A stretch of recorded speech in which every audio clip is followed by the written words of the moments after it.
বাংলাদেশের নাগরিক সহ ভারতীয় দালাল আটক। ঘটনা কৈলাসহর থানা এলাকায়। কৈলাসহর থানার এক পুলিশ আধিকারিক জানান, বিএসএফ ওই বাংলাদেশি নাগরিককে সমরুর পার সীমান্ত এলাকা থেকে আটক করে। তার নাম সুজন আলমিক। পাশাপাশি ওই বাংলাদেশি নাগরিককে এপারে প্রবেশ করার জন্য যে সুযোগ করে দেয় তার নাম মতিলাল মুন্ডা, বয়স ৩৫। তাকেও বিএসএফ আটক করে। দুজনকেই বিএসএফ কৈলাসহর থানার হাতে তুলে দেয়। পুলিশে জানায়, সুজনের বাড়ি বাংলাদেশের সিলেট বিভাগের শ্রীমঙ্গল থানা এলাকায়। বিএসএফ 199 বিএন সমরুরপার বিওপি ক্যাম্প, যেটা ওনারা বর্ডার সমরুরপাড়া বিএসএফ ক্যাম্পের আন্ডারে যে বর্ডার এরিয়া আছে, বর্ডার এরিয়াতে দুজনকে আটক করেছেন।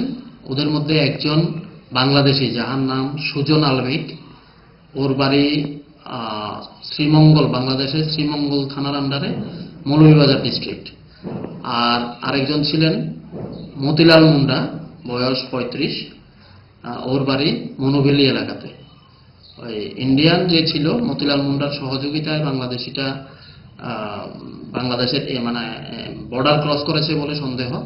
এই অভিযোগ বিএসএফ এর কর্তৃপক্ষ থেকে আমাদেরকে দেওয়া হয়েছে। ওনাদের অভিযোগ মূলে আমরা একটা কেস রেজিস্ট্রি করেছি এবং ইনভেস্টিগেশন শুরু করেছি। এরা দুজন বর্তমানে কোথায়?